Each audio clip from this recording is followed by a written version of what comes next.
Assalamualaikum warahmatullahi wabarakatuh. Dimulakan dengan Ummul Quran Al-Fatihah. A'udzubillahi minasyaitonir rajim. Bismillahirrahmanirrahim. Alhamdulillahi rabbil alamin. Ar-Rahmanir Rahim.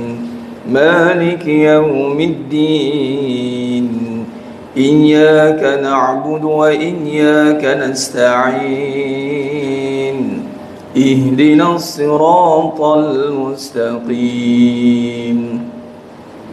صراط الذين أنعمت عليهم غير المغضوب عليهم ولا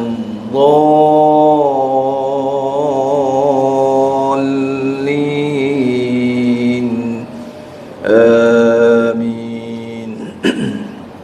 إن الحمد لله نحمده ونستعينه ونستغفره ونعوذ بالله من شرور أنفسنا ومن سيئات أعمالنا من يهده الله فلا مضل له ومن يضلل فلا هادي له أشهد أن لا إله إلا الله وحده لا شريك له وأشهد أن محمدا عبده ورسوله اللهم صل على سيدنا محمد وعلى آل سيدنا محمد رب يسر ولا تعسر بتمم بالخير رب اشرح لي صدري ويسر لي أمري واحلل عقدة من لساني يفقه قولي اللهم افتح علينا حكمتك وانشر علينا من خزائن رحمتك يا أرحم الراحمين والله الذي لا إله إلا هو عالم الغيب والشهادة هو الرحمن الرحيم والله الذي لا إله إلا هو الملك القدوس السلام المؤمن المهيمن العزيز الجبار المتكبر سبحان الله عما يشركون هو الله الخالق البارئ المصور له الأسماء الحسنى يسبح له ما في السماوات والأرض وهو العزيز الحكيم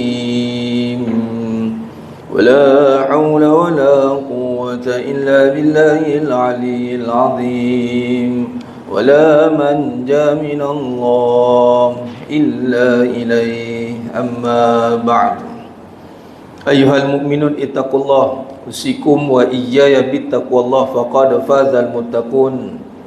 Sinajmah yang dimuliakan Allah Subhanahu wa taala, mudah-mudahan kita semua tergolong dalam golongan hamba-hambanya yang benar-benar bersyukur. Amin ya rabbal alamin. Alhamdulillah, pada pagi yang penuh barakah ni, di waktu duha, Allah Subhanahu wa taala izinkan kita untuk terus lagi sekali berkumpul di dalam Raudhah min Riyadil Jannah, dalam taman-taman syurga. Alhamdulillah, pada siri yang ke-20 berapa? 26, betul ni? 26. Dah nak grad dah. Semua student universiti lah ni. InsyaAllah ada khabaran baik.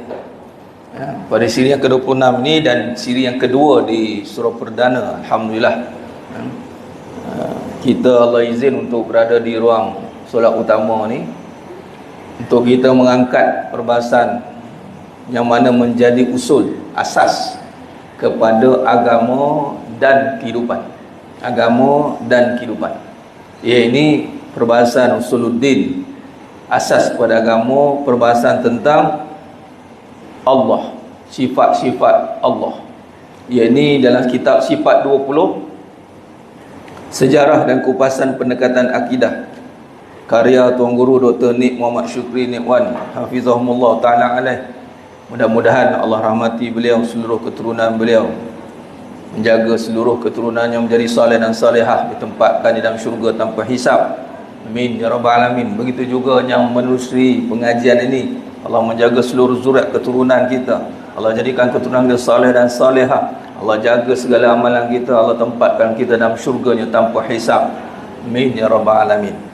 Alhamdulillah, perbahasan kita pada pagi yang penuh barakah ni masih membincangkan dalam perbahasan sifat ma'ani. Sifat al-ma'ani. Yang mana kalau lihat pada induk perbahasan sifat 20 ni, sifat 20 ni nama lain bagi perbahasan Ummul Barahin. Induk perbahasan yang kita bentangkan, yang kita bawakan, yang Tuan Guru syarahkan, tuliskan ini adalah daripada perbahasan Ummul Barahin. Kita buat murajaah sikit sebab biar orang tahu. Sebab kitab sifat 20 ni kalau lihat kepada kitab-kitab karangan ulama tempatan, cuba tengok muka surat 94 edisi yang kedua. Edisi yang pertama 80 berapa? Tolak 5. Dia tolak 5 je ni CP dia. 83. 84. Kitab-kitab karangan ulama tempatan, karangan yang ketujuh tu sifat 20. Sifat 20, nampak? Sifat 20. Jadi di sini senarai kitab yang ada di alam Melayu lah, karangan ulama tempatan yang bermula dengan kitab Bidayah Al-Hidayah. Kalau tengok kepada susunan tahun, cuba tengok kat sini. Bermula dengan nombor 1 tu, garis kat tahun tu, biar nampak 1170 Hijrah. Kemudian kitab yang kedua, inilah akidah bagi Sanusiyah Matan Ummul Barahin. Muka surat ada setebal 32 halaman. Tahun bila disiapkan? 1188 Hijrah bersama 1774 Masihi. Susunan dia. Dan yang ketiga, Ad-Dur At-Tamim fi Bayan Aqaid Al-Mu'min. Tahun bila dibuat? 1232 Hijrah bersamaan 1817 Masihi. Penambahan susunan dari awal. Kalau tanya kitab yang terawal dalam karangan ulama tempatan Melayu lah, tempatan kita, tahun bila kitab yang diambil nisbah daripada Ummul Barahin, kitab induk pada perbahasan akidah Asy'ariyah Al-Maturidiyah ini adalah Ummul Barahin. Bermula 1170. Tengok kalau yang ketiga, berkembang lagi syarah perbahasan kitab daripada Ummul Barahin, adaptasi pada penulisan Ummul Barahin, kemudian dikembangkanlah oleh ulama. 1232 Hijrah, garis bawah tu. Kemudian kalau rajin lagi, susun balik nama kitab dengan tarikh dia, baru kita nampak pergerakan dia. Nombor 4, cuba tengok syarah bagi matan Jauharah Tauhid. Tahun bila tu? 1292 Hijrah, 1874 Masih. Nampak? Dia naik, dia main ke naik. Susunannya seterusnya kelima, Hidayah Al-Sibyan fi Ma'rifah Al-Islam wal Iman. Tahun bila? 1936 Masihi bersamaan dengan 1354 Hijrah. Kemudian dia naik lagi, yang keenam, Sirajul Huda, pada menyatakan akidah Ahlut Taqwa. Tahun bila di sini? 1886 Masihi. Yang ketujuh tu, Sifat 20. Tahun bila? 1331, 1931 Masihi. Susunan ini telah disusun oleh Tuan Guru sebab ianya adalah kajian karya akidah. Dan kita alhamdulillah bila Allah pilih. Sebab tu kenapa pengajian ni insya-Allah doakan. Berbesar hati sampai ibunda saya pun kata, "Kau biar betul Farid guna nama ustaz tukang, boleh ke?" kata. Mak kata, "Boleh ke?" kata. Kan kau yang mengajar bukan yang berjarah kata. Itu namanya rezeki tu. Sebab kandungan kitab ni sangat ilmiah. Susunan dia adalah kajian yang dilakukan dengan teliti dan terperinci. Kita hari ini bila sebut nak memantapkan agama, nak memantapkan iman, mesti dengan ilmu. Bila ilmu, apakah ilmu yang pertama, awalan yang mesti kita kena mantapkan? Ilmu akidah. Akidah yang mana tunjangnya adalah tauhid. Dalam perbahasan tauhid pula, perbahasan apa? Itulah perbahasan Ummul Barahin. kalau kita kurun ke 9. Tengok Allah pilih, ni kita dah nak kiamat ni, ni kita dunia nak kiamat, dah nak penghujung dah, nak habis. Ibu dalam tempoh misi yang nak habis ini, Allah pilih kita untuk buat, orang kata apa, murojaah balik kitab awal, perbahasan kembali, perbahasan tentang akidah. Tengok balik sejarah satu-satu. Itu dah selamat besar dah jemaah sekalian. Perkara yang nak diselamatkan di akhir zaman ini adalah selamatkan akidah dan juga selamatkan amal kita. Akidah, di mana Nabi kata satu masa nanti suasana fitnahnya amat tebal. Beramallah dengan segera. Amalan apa yang kita nak mantapkan? Menuntut ilmu. Dan alhamdulillah perbahasan kita ni dah Allah kembangkan daripada tempat yang mana Allah sediakan. Kita ikut aturan mana yang Allah telah aturkan. Maka Allah sampaikan ke sini surah perdana melalui inisiatif Tuan Haji Zarum kita, alhamdulillah. Tuan Haji Zarum ni mantan pengungsi sini. Allah takdirkan beliau, ialah asbabnya daripada kosong tu zahir ada banyak perkara di sini dan dimanfaatkan. Itu petanda amalan seseorang tu diterima oleh Allah. Amin ya rabbal alamin. Dia semakin bermanfaat, digunakan, diimarahkan, dan diri kita bermanfaat bila Allah pilih kita untuk sibuk dengan ilmu, nuntut ilmu. Itu kebaikan. May yuridillahu bi khairan yufaqihu hafiddin. Barang siapa Allah nak bagi yang kebaikan, Allah bagi dia kefahaman dalam agama. Boleh jadi barang siapa yang Allah tak nak bagi dia kebaikan, dia tak rasa teringin pun, rasa macam nak faham agama ni satu benda yang berat, macam banyak benda lain dia nak buat. Padahal bukannya minta 24 jam, bukan minta setiap hari. Kalau susunan waktu tu dia boleh adjust. Allah bagi akal fikiran ni untuk adjust. Kemudian doa dengan Allah Ta'ala minta. Kemudian mohon Allah tetapkan kita, biar sibuk kita ni dengan perkara yang jelas padanya itu membawa kebaikan. Jelas. Orang lain semua beranggapan kebaikan tu dengan mengurus kebenaran. Tak, kebaikan itu dengan diberi kefahaman. Wallahi jemaah sekalian, lambat laun kebenaran itu akan menuruti. Dia akan menurut kita. Dunia ni ibarat bayang-bayang. Bayang-bayang ni mengikut tuannya lah. Bukan tuan mengikut bayang-bayang. Sebab apa bayang-bayang? Sebab bermula tiada. Nah, kita dah ngaji tauhid, kita tahu dah. Kita mengaji tentang tuan punya tanah macam itu, tuan punya tempat. Yang bahas Ustaz tak faham lagi tentang tanjizil hadis yang kita masukkan. Bermaksud yang meluluskan perkara yang baru pada keadaan sedia ada. Meluluskan. Kita kan bergerak ke depan ni, perkara mungkin kan.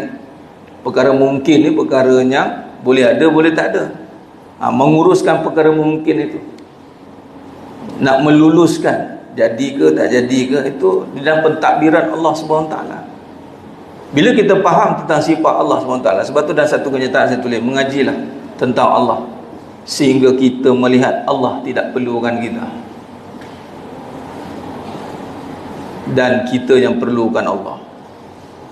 Dan mengajilah sampai tahap segala-galanya tidak boleh tidak berpisah dengan Allah, mesti dengan Allah, tidak boleh tidak. Nah, kalau lihat muka surat 86 tu, edisi yang kedua, nama-nama bagi penulisan Ummul Barahin. Kita buat ulang kaji sikit. Apa? Ngaji ni kena macam itu. Ulang ya sebati, insya-Allah.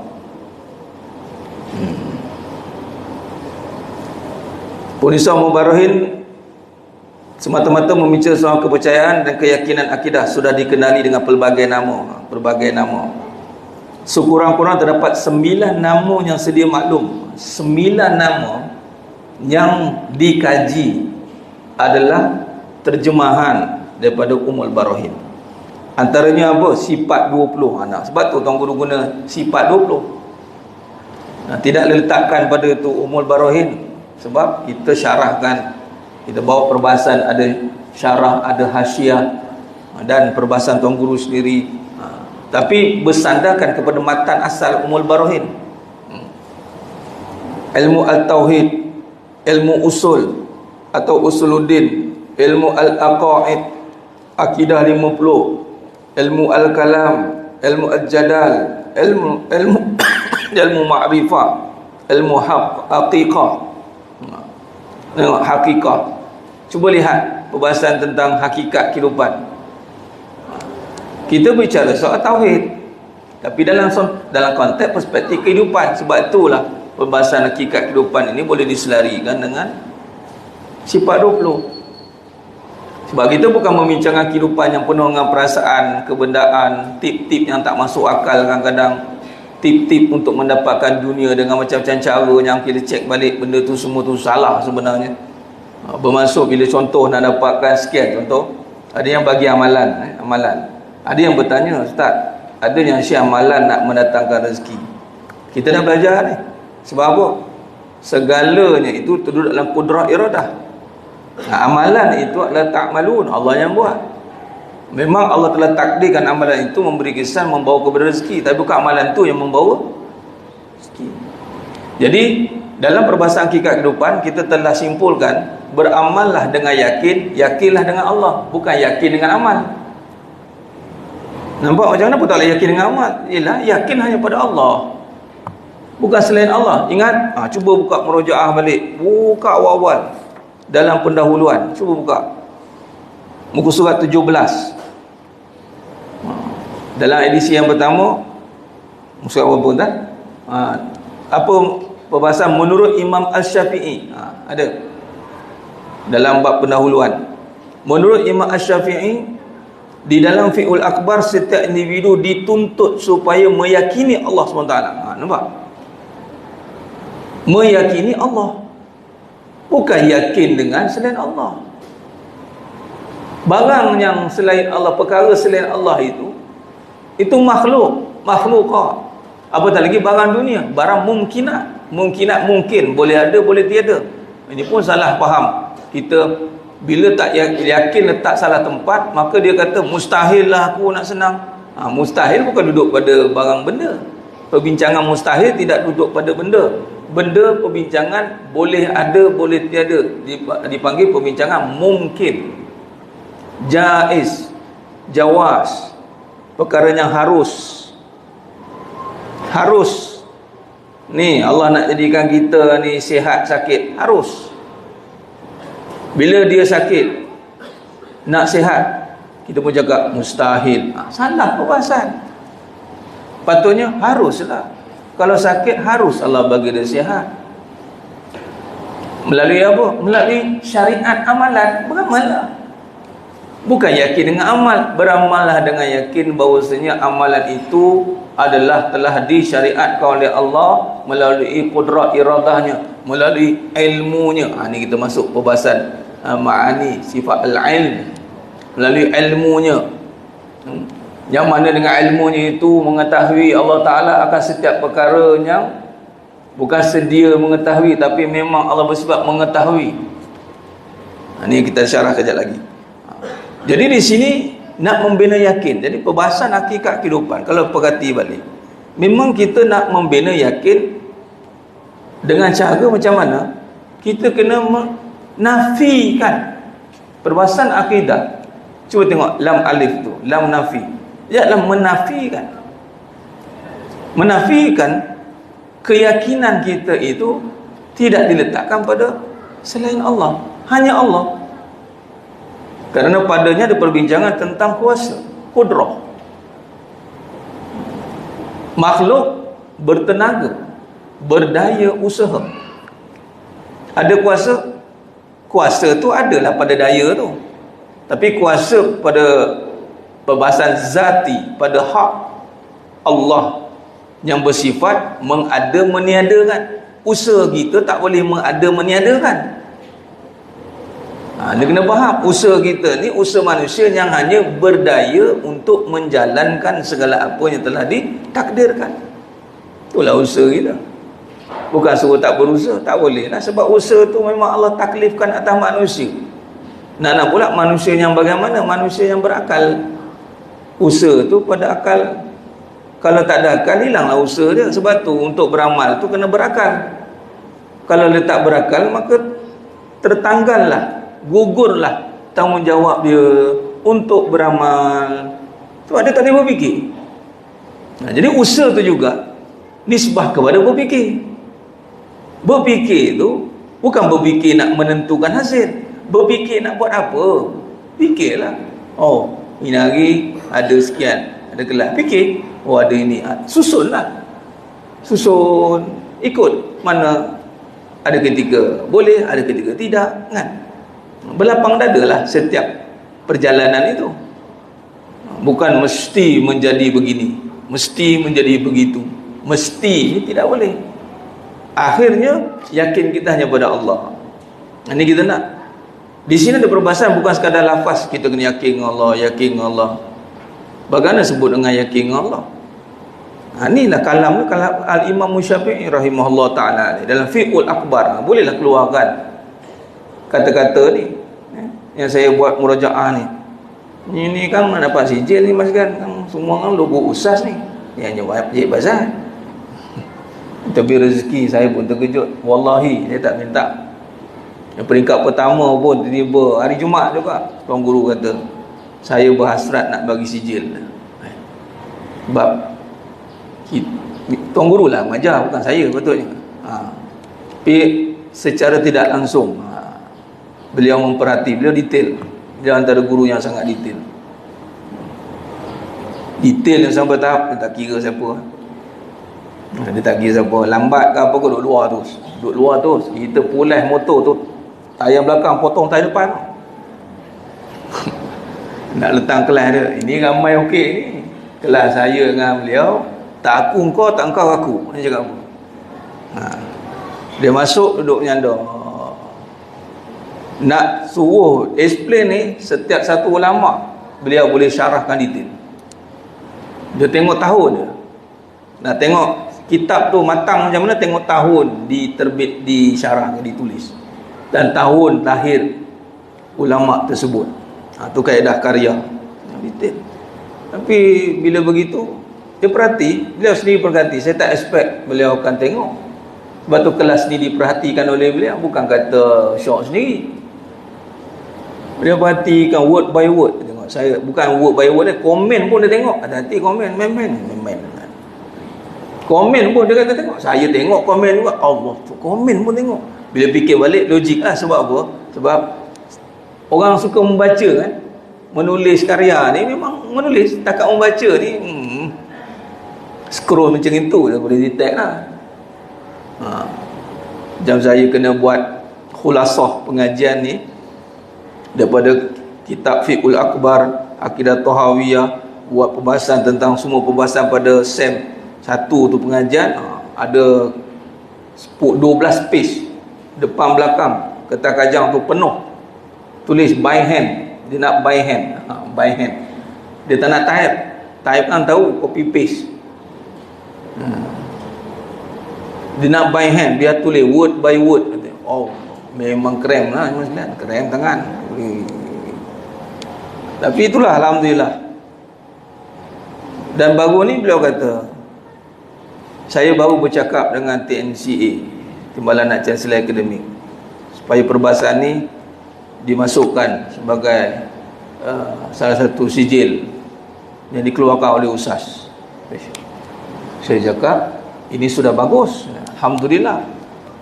Cuma nanti kita kena, insyaAllah ni masih saya tak nak apa-apa buat keputusan. Cuma saya nak maklumkan suasana tu dan kita pakai doa lah kalau jadi. Cuma nanti sekiranya Allah izinkan terjadi, tertulis di Luhil Mahfuz memang pengajian ni telah tertulis dapat sijil USAS, tu ayat dia macam itu, maka kaedahnya mungkin kita akan ada daurah one day, satu hari dengan guru sendiri. Tuan guru akan syarah kan, nak tanya soalan, tanyalah apa soalan apa pun, nanti dia akan tutup dan beliau akan bagikan TNCA akan award sijil tu. Mungkin kita akan berkampung di USAS, mungkin kita akan pergi ke Kuala Kangsar kita, mungkin wallahu ta'ala alam, atau mungkin di Masjid Putrajaya, wallahu alam. Kita tengok di mana-mana tempat. Dan mungkin kita boleh buat jamuan raya sekali kot, mungkin. Dan kita buat pelancaran Raf Akademi, mungkin. Banyak no mungkin ni. Barang mungkin kan sebut je lah, pun masalah. Bukan barang mustahil. Sebab ni tengok bulan puasa ni boleh habis ni. Kita bulan puasa kelas jalan lagi. Ada yang tak larat ke bulan puasa tiba dia syahid ke ada? Tak ada. Saya bulan puasa mengaji, pergi ulang alik, pergi Kuala ngaji, naik motor tertengik-terik pergi. Tapi mengaji bulan puasa ni suasana lebih mencabar dan lebih sedap. Lebih sedap. Sebab apa? Sebab ketika jasad kita itu telah dikuasai oleh syariat puasa, dan nafsu itu telah dikendalikan oleh iman, ilmu ni dia jadi lain. Baik. Ini yakin itu mesti dengan Allah sebagai akidah secara putus. Ini potong keratan ini tanpa bagi KPI. Kalau nak ngajar ke apa, nak bagi tahu kat anak-anak ke, kalau kita saat lagi nak sampaikan kepada usrah keluarga ke, nak mulakan mukadimah, kita kena mulakan dengan Allah ini. Kita mesti yakin. Bolehlah syarah pada amalan tadi. Kalau orang tanya bila orang kaitkan amalan ni boleh datang ke rezeki, ya memang syariatnya begitu. Ada syariatnya yang mengaitkan dengan rezeki. Tapi kamu yakin dengan mana? Amal ke dengan Allah? Dia tak pernah aku fikir selama ni. Kalau lah patutnya beramallah dengan yakin. Yakinlah dengan Allah yang telah mensyariatkan amalan ini. Macam itulah. Lalu beramallah dengan yakin. Jangan bertanya lagi.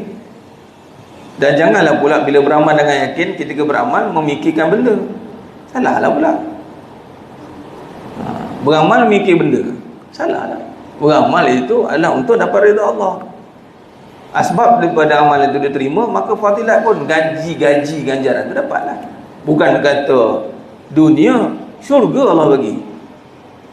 Amalan-amalan kita ni sebab ke syurga lah. Beramallah dengan yakin bahawa amalan ni masuk ke syurga. Bukan kita beramal itu masuk syurga, tapi beramal itu membawa kepada rahmat Allah. Kita beramal dengan yakin, iman. Susah payah kita ni datang pengajian ni, yakinlah bahawasanya ini adalah jalan menuju kepada ridha Allah. Apatah lagi sebagai contoh menuntut ilmu ni, antara amalannya Allah, Nabi kata Allah mudahkan masuk syurga. Menuntut ilmu lah. Taib. Maka sedang jemaah yang memuliakan Allah SWT, itu ulang kaji sikit murajaah supaya kita tahu kenapa sifat 20 tu atas tu guna tajuk kitab sifat 20 tu. Sebab dia nama lain juga bagi perbahasan Ummul Barahin. Dan kita sedang membincangkan induk kepada perbahasan tauhid dalam alam, terutama khusus alam Nusantara Melayu ni, yang tidak asing lagi daripada perbahasan sifat 20. Jadi Allah pilih kita untuk mengenal balik nama-nama kitab. Ada beberapa kitab yang telah disyarahkan, banyak keluaran-keluaran kitab ulama asing, ada kitab ulama tempatan, ada. Jadi bila disusun begini, kita ada pengetahuan tentang nama-nama kitab tersebut. Jadi kita boleh wariskan kepada ahli keluarga. Misi saya gitu, supaya kita yang hadir hari ini, ilmu ni dapat diwariskan kepada keluarga. Sudah kita ada satu perbahasan tauhid yang jelas, benar, tepat dan jelas. Alhamdulillah. Baik. Sifat yang ke-9, kita teruskan pada perbincangan al-ilm. Sifat yang ke-9, al-ilm, ialah sifat yang ke-9 yang dikemukakan oleh Imam As-Sanusi. Al-ilm artinya mengetahui. Mengikut Imam As-Sanusi, al-ilm yang menjadi sifat bagi Allah SWT ialah al-ilm yang bertakluk kepada semua perkara yang wajib, mustahil dan harus. Dalam konteks ini, Imam Sanusi memasukkan al-ilm adalah sifat yang jelas, terang tentang semua perkara yang wajib, mustahil dan harus tanpa sebarang tentangan semua perkara jelas dan terang bagi ilmunya dahulu dan selama-lamanya tanpa memerlukan kepada pemikiran dan bukti. Kita ni perbahasan kita lah hidup sebab ilmu bermula tidak tahu, kemudian kita kaji, kemudian ada penemuan, berfikir, maka baru jadi ilmu. Tapi di sisi Allah tidak begitu. Dan ilmu Allah ni takluk pada semua perkara. Takluk ni maksudnya terkait dengan semua sifat wajib bagi Allah, sifat mustahil bagi Allah, harus. Semua di dalam perbahasan al-ilm yang maha mengetahui. Taib. Al-Bajuri mendefinisikan al-ilm sebagai satu sifat yang ada berdiri pada zat Allah Subhanahu wa taala. Sifat al-ilm ni, kata Imam Al-Bajuri, menyifatkan al-ilm ni ada berdiri pada zat Allah Subhanahu wa taala. Bertakluk kepada sesuatu meliputi semua yang ada dan tidak didahului oleh sembunyi sebelumnya. Takluk pada semua perkara, sesuatu perkara dan tidak ada terlepas daripada pengetahuan Allah sebelumnya. Sebelum tak tahu, tak ada, tak berlaku begitu, tidak berlaku begitu. Sebab tu ini ada dalam perbahasan Mu'tazilah ni, dia yakin, dia percaya pada Allah, zat Allah, tapi sifat Allah dinafikan. Macam tu sifat al-ilm ni, sifat, perbahasan sifat yang ada pada zat, pada sifat. Tapi Mu'tazilah dia tolak sifat. Sebab apa? Dia faham sifat ni ada sama dengan manusia. Salah lah. Di situ dia tolak. Lalu dia kata Allah tak ada sifat, sehinggalah Al-Quran bukan sifat, bukan kalamullah. Dia nafikan semua benda yang perbincangan tentang sifat ni.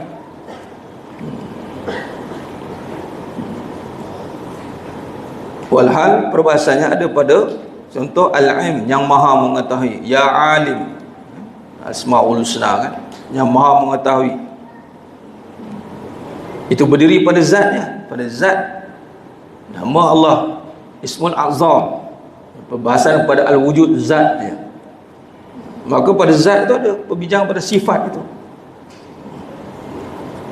Dan sifat ini bukanlah perbahasan yang sebagaimana kata Imam Al-Bajuri tidak didahului oleh sembunyi atau sebelumnya.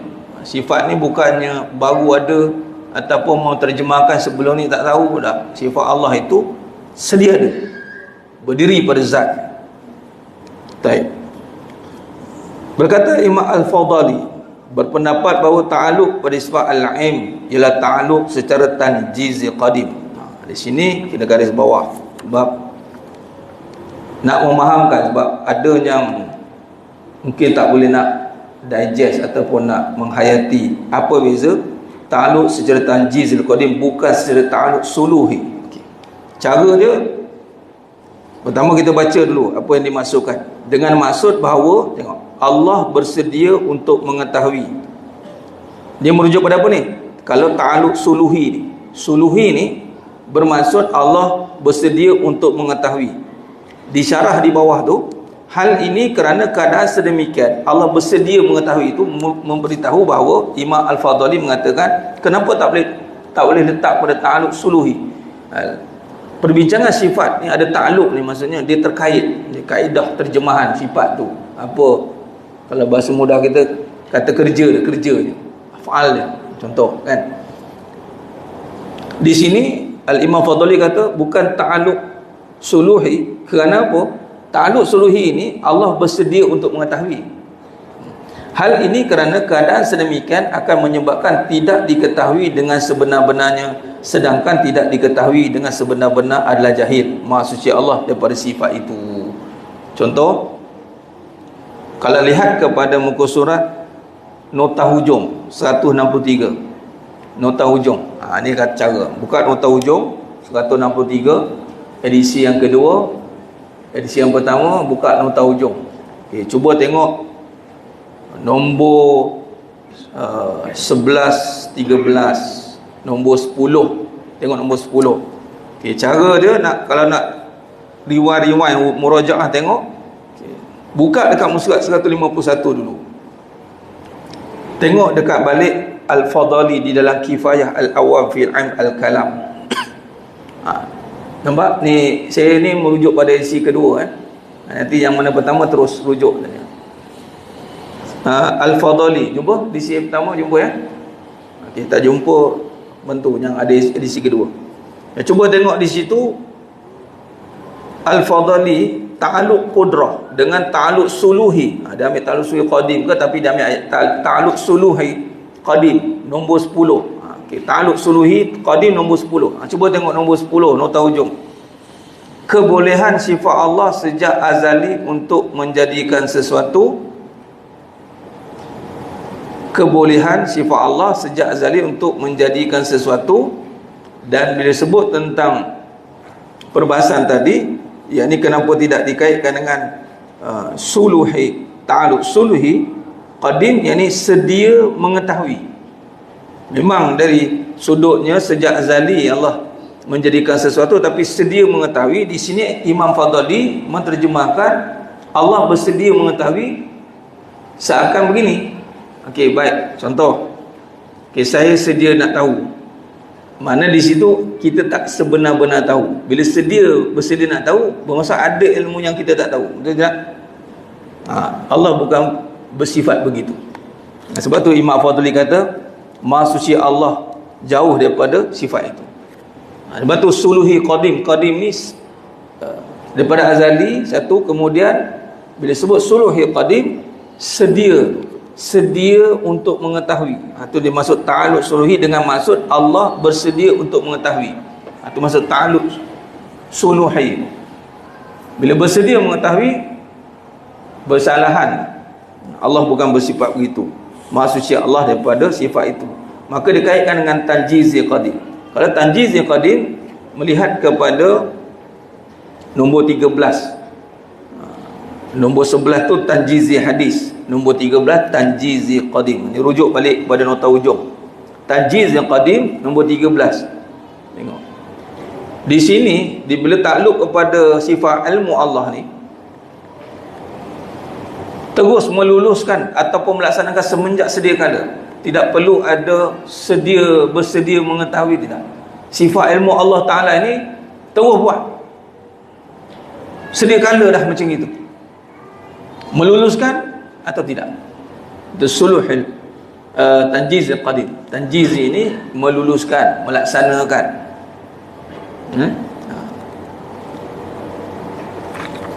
Baik. Syekh Ahmad turut mengemukakan maksud al-ilm. Kata Syekh Ahmad pula. Tadi Imam Al-Bajuri, kemudian Imam Al-Fadali, kemudian Syekh Ahmad. Syekh Ahmad yang pengarang kitab Bidayah Al-Hidayah. Nampak susunan, tengok disusun. Kenapa letakkan perbahasan Imam Al-Bajuri? Al-Bajuri antara yang paling latest lah. Paling latest kalau tengok kepada, tengok kitab yang ke-29 dalam susunan kitab yang ke-29, Mizan Az-Zarari, pada terjemah dan menerangkan kitab Tibyan, pada kitab Tijan Ad-Darari bi Syarah Risal Al-Bajuri tahun 1423 Hijrah, 2002 Masihi. Di kitab yang ke-29 ni saya tengah rujuk kat mana ni? Susunan kitab karangan ulama. Sebab itu perbahasan ada yang bertanya kat saya, Ustaz, kenapa banyak merujuk kepada Imam Al-Bajuri? Sebab syarah beliau, hasyiah beliau yang banyak diterjemahkan, di print, nampak ni, dicetak kali pertama di Muslim Press Patani. Ini pun detail. Saya bila baca ni macam gitu sekali tuan guru ni cari bila cetak dekat mana cetak kan. Kita ni buka buku mengaji je, tak tahu kitab kilang kat mana, siapa penerbitnya. Itu baru betul karya. Itu yang bila saya tengok ni, Allah seronoknya. Walaupun kita tak pergi pendetilan setiap kitab, kita boleh carilah kitab ni. Ada yang jemaah kita yang pergi search syarah kitab ni, cuba nak baca lah. Tapi di sini sudah ada khulasahnya. Setiap kitab tu dah ada. Kitab kalau orang tanya kitab Bidayah Al-Hidayah ada berapa muka surat, ataupun dia tak tanya muka surat, kita yang cakap Bidayah Al-Hidayah mengandungi 100 berapa muka surat, kita pun syarahkan. Dia ni tahu muka surat ke? Tengok. Setebal 60 halaman ada. Kita pun sebut dalam kitab Bidayah Al-Hidayah yang setebal 60 halaman yang telah siap dituliskan pada tahun, orang tengok dia ni padahal tak baca pun kitab tu kan. Tapi kita baca syarahnya, khulasahnya. Di sini bagus ni gitu. Berbalik pada tadi, itulah Imam Al-Bajuri. Baik. Syekh Ahmad turut mengemukakan maksud Al-Aim, yang gabungan Imam Sanusi, Bajuri, Al-Fadhali. Syekh Ahmad menggabungkan Al-Imam Sanusi, Al-Bajuri dan Al-Fadhali, menggabungkan ketiga maksud dan termasuk pada perbahasan Imam Sanusi sendiri, iaitu sifat yang sedia ada berdiri pada zat Allah Subhanahu wa taala. Ia nyata dengannya setiap keadaan yang wajib, mustahil dan harus secara keseluruhannya. Dalam Syekh Ahmad menggabungkan maksud al-ilm itu adalah sifat yang sedia ada, satu, berdiri pada zat Allah Subhanahu wa taala. Ia nyata dengannya setiap keadaan yang wajib, mustahil dan harus secara keseluruhannya. Baginya satu ta'aluk saja, iaitu ta'aluk tanjizil qadim. Dengan itu Allah SWT mengetahui setiap perkara semenjak azali sehingga abadi. Ni disimpulkan ta'aluk tanjizil qadim ni apa maksud?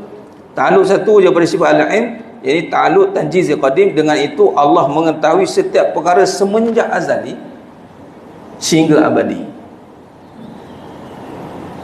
Dengan kata lain, al-ilm ada satu sifat yang sedia ada pada zat Allah Subhanahu wa taala. Allah Maha mengetahui semua perkara sama ada yang terang atau sulit, berlalu atau akan datang, tanpa didahului oleh kejahilan sebelumnya.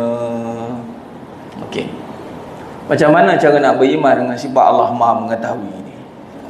Cara kita nak memahami tentang al-ilm Allah Subhanahu wa taala, merujuk pada suratul Hadid.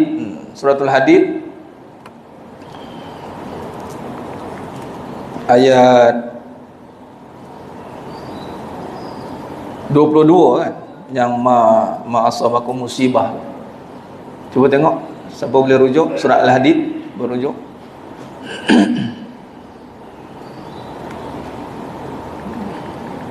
Sambil-sambil macam mana kita tengah bincang, macam mana kita nak adaptasikan, kita nak terjemahkan dalam kehidupan. Al-Hadid, betul tak? Ayat berapa? Ayat 22, masalah. Betul.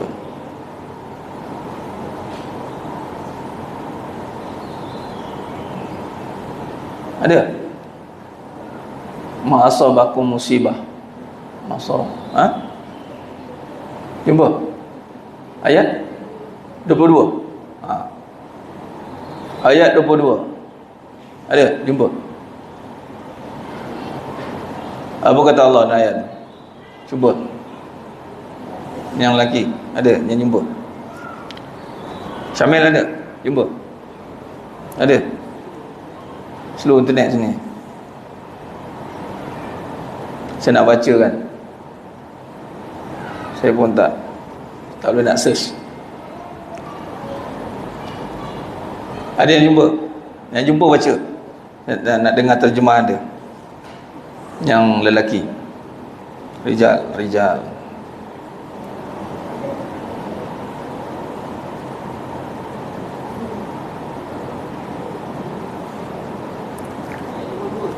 Al-Hadid, cuba. Apa maksud terjemahan? Tidak ada sesuatu kesusahan atau Bismillah. Terdengar? Syekh, tak boleh. Tolong pakai mic sikit. Boleh? Tak boleh ke? Bagi kat sini. Baca terjemahan.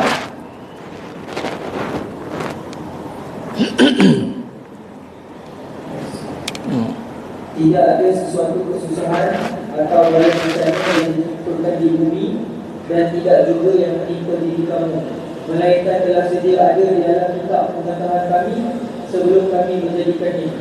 Sesungguhnya mengadakan yang demikian itu adalah mudah bagi Allah. Baik. Cuba baca lagi sekali. Ulang kali kedua. Baik, ayat ni yang kita duk amal suratul Hadid, bila kita kaji dengan sifat 20 ni, dia sangat memberi bagi saya inspirasi lah. Dan kaedah pakai dia adalah dengan kita menghayati ibrah je. Baca makna je lagi sekali. Tidak ada sesuatu kesusahan atau bala bencana yang ditimpakan di bumi, dan tidak juga yang menimpa diri kamu, melainkan telah sedia ada di dalam kitab pengetahuan kami sebelum kami menjadikannya. Sesungguhnya mengadakan yang demikian itu adalah mudah bagi Allah. Mengadakan yang sedemikian itu mudah bagi Allah. Kalau rujuk kepada sifat mungkinat, mengadakan dan meniadakan. Kalau susah itu, musibah susah itu mudah bagi Allah untuk mengadakan, maka lawannya mudah tak bagi Allah untuk meniadakan. Yang susahnya kita je payah faham, tu je. Kita je tak faham, terhijab dengan keadaan benda yang kita rasa susah kita. Satu, tak ada siapa tahu, tak ada siapa tahu. Lepas tu yang kedua, kita rasa kesorangan.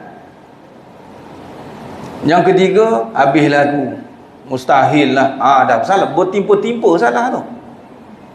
Walhal dalam suratul Hadid Allah jelas menyatakan bahawa sebelum perkara itu terjadi, dah jadi dah, sedia dah. Ni perbahasan kita ni takluk tanjizil qadim tu kan, sedia dah tu.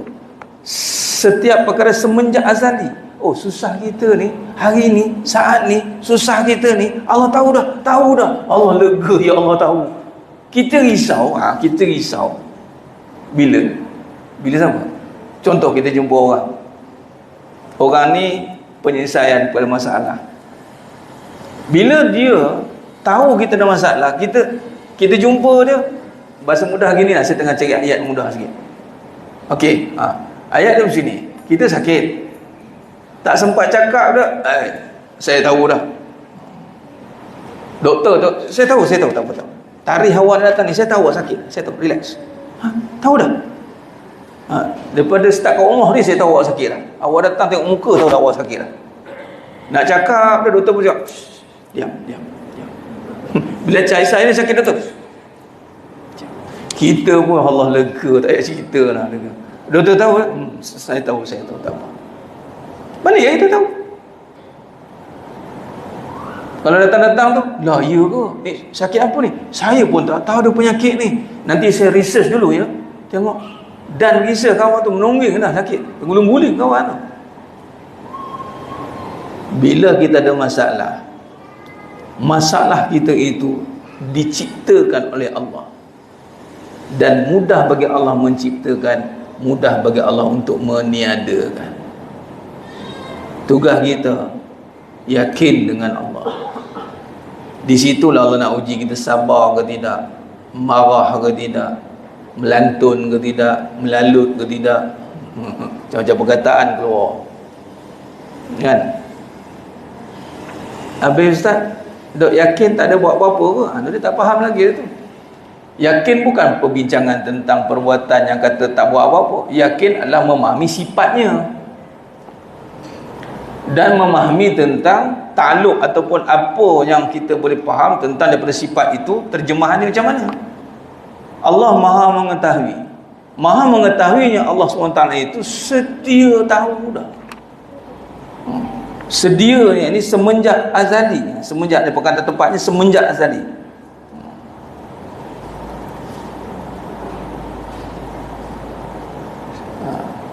Dia ada dua perkataan, sedia tahu dengan bersedia tahu. Bersedia ini Allah bersedia tahu. Di sini kata Imam Al-Fadhali, sebab tu tidak dikaitkan dengan suluhi itu, tanjizi qadim. Sebab mengetahui semenjak azali sehingga abadi. Jadi berdoalah dalam keadaan kita meyakini Allah tahu masalah kita. Jangan buat macam Allah tak tahu lah. Kadang-kadang kita doa ni, ya Allah bila nak sini, bila nak itu, bila nak ni. Doa dengan penuh pengharapan, yakin dengan sepenuh perasaan jiwa. Benda belum jadi bukan belum jadi. Benda belum jadi harus untuk bagi jadi. Belum itu bukan urusan kita. Kita kena tahu kedudukan apa yang kita nak minta itu kedudukan apa. Harus untuk mengada dan meniadakan. Maka berubahlah bila mengenal sifat Allah yang al-ilm ini, untuk kita terus tidak bersangka buruk dengan Allah. Su'uzzon. Ini satu sifat yang mesti kita imani sepenuh jiwa lah. Jazam, putus tak tergantung, dan semestinya membawa kelegaan pada hati kita. Kelegaan pada hati. Allah tahu kita susah. Tu ayat. Dan bila senang pula, Allah tahu kita senang. Senang, susah. Itu dalam sifat iradah. Mengadakan senang dan susah dan sifat qudrah. Menguruskan keadaan itu, susah dan senang. Itulah perbahasan dalam ilmu Allah. Dan perbahasannya pada ta'alluq tanjiz qadim, yakni nak meluluskan sedia kala semenjak azali. Surah Al-Hadid ayat 22 itu tambahan kepada perbincangan kita dalil ni. Baik.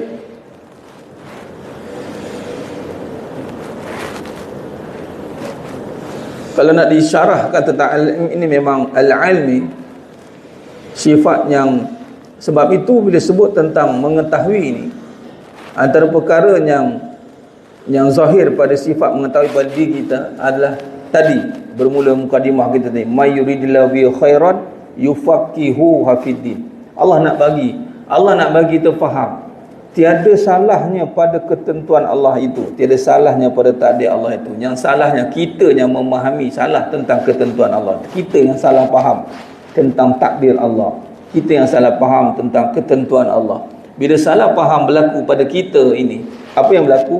Yang pertama sekali yang kita bimbang, kita bersangka buruk dengan Allah. Su'uzzon. Kita seakan bahawasanya Allah tak mengetahui apa yang kita sedang lalui ini. Akhirnya kita pun buat sendiri, tak nak libatkan Allah. Kita ingat kita boleh selesaikan masalah itu sendiri tanpa merujuk, sujud, harap, tawajuh pada Allah. Akhirnya kita pun habis masa kepada makhluk daripada kita nak kembalikan kita yakin kepada Khalik. Bila kita faham sifat al-ilm ini, Allah beri kita kefahaman supaya kita memahami segala takdir Allah. Tiada yang lebih indah jemaah sekalian. Keindahan yang lebih indah di atas muka bumi ini bila hidup dalam keadaan faham akan takbir urus Allah SWT. Tenang dia. Ketenangan itu datang dengan kefahaman. Bila datang saja musibah, inna lillahi wa inna ilaihi rajiun, telah tertulis di Lauhul Mahfuz saat ini, ketika ini telah berlaku qadar Allah. Allah tahu. Bila Allah tahu waktu itu kita susah, angkat tanganlah. Apa nak tunggu lagi? Tunggu apa lagi? Dah susah, angkat tangan. Sampai bila? Sampai bila-bila. Sebelum tu pun kita dah dilatih untuk berharap dan berdoa kepada Allah. Maka sampai bila-bila. Maka ketika berdoa dengan keadaan kita mengenal sifat Allah, berbeza dengan berdoa dengan kita menyangka-nyangka masalah ni selesai ke tidak. Tak tahu dah. Tengok dah berapa hari ni tak selesai pun. Itu kadang-kadang menyebabkan, contoh doa, usaha. Yakin, tawakal. Doa, usaha. Usaha kita ini akhirnya mengambil alih seluruh peranan yang sepatutnya kita kena serah balik kepada Allah. Lepas tu hasil ataupun setelah kita berusaha itu, kita itu yang berbalik pada tawakal tu, serah balik patutnya. Ini tidak, kerana dia usaha, dia terus pisahkan dengan Allah tu, dia macam tak ada kena mengenal. Atau kalau ada pun dia masih yakin dengan usaha dia. Dia berharap Allah jadikan, pada masa sama dia yakin dengan usaha dia. Taklah. Betulnya dia yakin dengan Allah, dia tawakal. Apa yang dia yakin tadi telah diserahkan kembali kepada Allah. Tawakal, wakalah, wakilkan, serahkan urusan rezeki, urusan sehat, urusan hidup mati, segala urusan apa yang ada atas muka bumi ni lah. Maka bila kita serahkan kepada Allah, bagaimana cara orang berserah? Lalu dia berdoa. Berdoa ni kenapa? Dia tidak boleh tidak, mesti dengan Allah. Maka doa ini menjadi senjata bagi orang mukmin, silahul mukmin. Maka ketika dia berdoa, apa yang dia buat lepas itu? Ada orang yang berdoa dengan yakin, pasti dia berusaha tanpa putus asa. Kerana yang menjadikan usahanya adalah bukan dirinya, tetapi yakin dia kepada Allah yang menjadikan usahanya. Lalu dia pun berusaha hari demi hari, hari demi hari, hari demi hari. Sampai bila? Sampai matilah. Maka tiadalah istilah pada orang yang beriman itu bersifat menyerah diri pada takdir. Ini perkataan yang kita boleh simpulkan juga. Menyerah diri pada takdir. Salah. Konsep orang beriman itu adalah menerima takdir, bukan serah diri pada takdir. Serah berlaku kat mana tadi? Kat tawakal tadi. Tawakal kita tu serah dah. Serah keyakinan kita, yakni serah diri pada Allah dengan tunduk dan patuh di atas segala ilmu Allah. Allah Maha mengetahui. Macam kita contoh solat, Allah kata dah, wasta'inu bis sabri was salah, minta tolonglah dengan sabar dan mendirikan solat. Kita pula mana-mana cara macam boleh ke sabar je, ingat solat dia? Boleh ke solat bagi makan, katanya? Kalau kita tak kerja tak makan lah, tak kerja tak makan, tunggu Ramadan nanti tengok, oh, dah kerja tak makan, dah kerja tak makan, kenapa tak makan? Tunggu masuk waktu solat. Tak? Sebab solat tu boleh makan. Itulah kerja af'al. Orang tak nampak solat tu satu pekerjaan. Walau pekerjaan kita tu, itu yang utama solat. Kemudian ada kerja-kerja yang lain. Af'al-af'al yang lain. Af'al yang mana sudah pasti terikat dengan hukum. Kalau solat itu perbuatan fardu yang wajib, maka perbuatan kita selepas solat ikut hukum jugalah. Mana ada kata okey, kita dah solat dalam masjid, akhirat keluar lagi dunia bebas daripada hukum? Mana ada.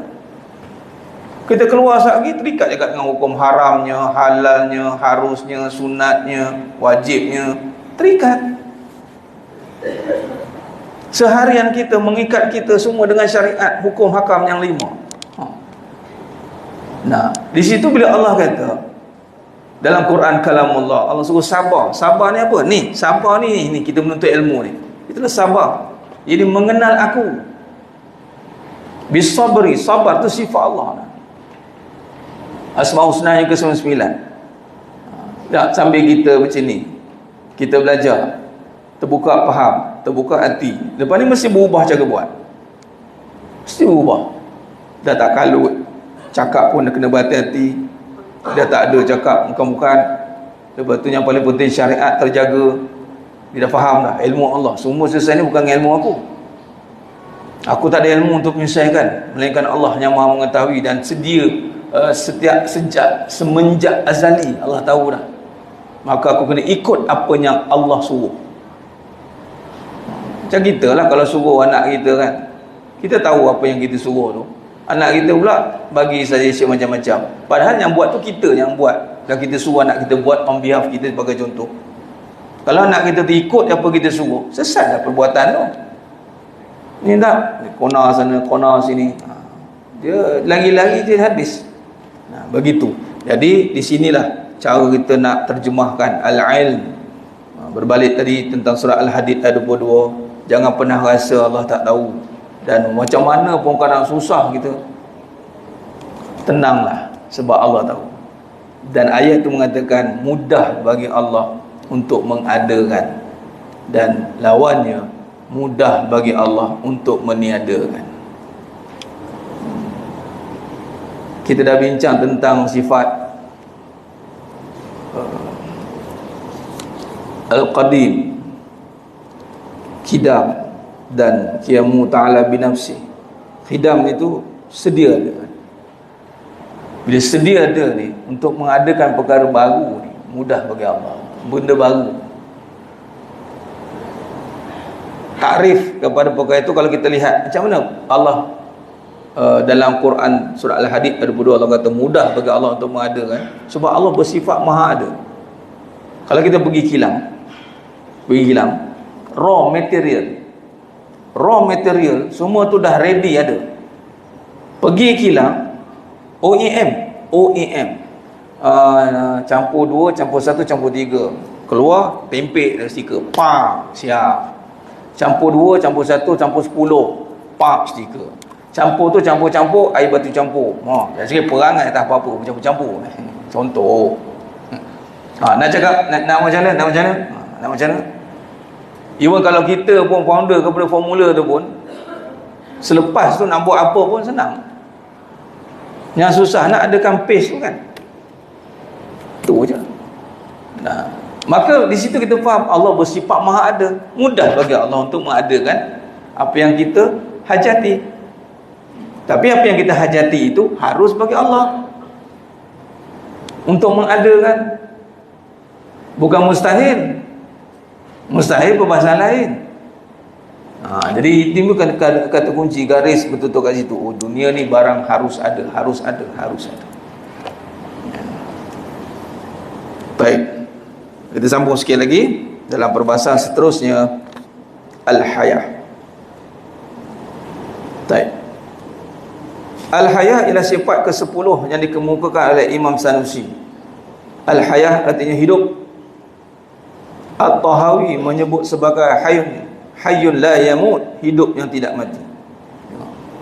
Bila Tuan Guru letakkan perbahasan At-Tahawi ni secara tak langsung, kitab At-Tahawi ni menjadi Imam At-Tahawi, Tahawiyah ni menjadi rujukan salafiyah.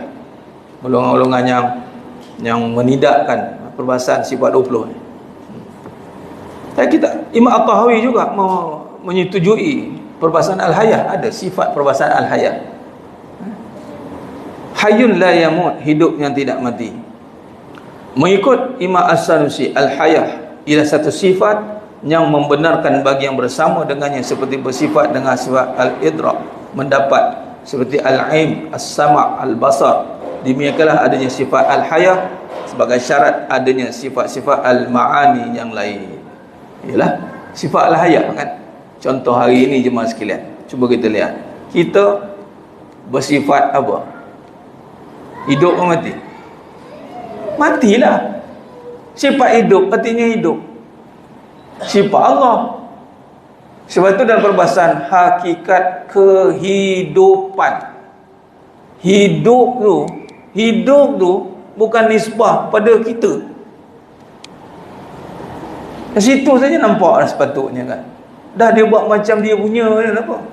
Cerita semua tentang diri. Aku buat itu, aku buat ini, aku didik anak macam tu, aku bisnes macam ni. Semua cerita tentang diri dia.